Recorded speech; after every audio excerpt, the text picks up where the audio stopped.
Marami na nagsasabi sa akin, bakit puro ka na lang barkada, lakwatsa. Wala raw akong mapapala dyan. Pero sa totoo lang, mali sila ng iniisip. Sila yung tipo kasi ng barkada na hindi kayo iwan sa ere. Maraming definisyon yung salitang barkada. Hindi naman porke barkada ay puro kamalian ay tinuturo. Minsan nga sasabayin ka at tutulungan pa sa lahat. Yung tipong halos sila na yung tumira sa iyo, mag-alaga sa iyo.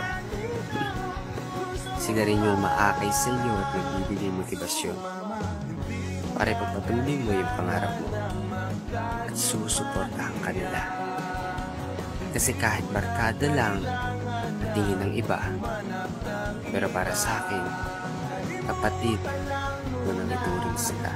Lahat ng tubig huminga ka ng malalim at tayo'y lalagay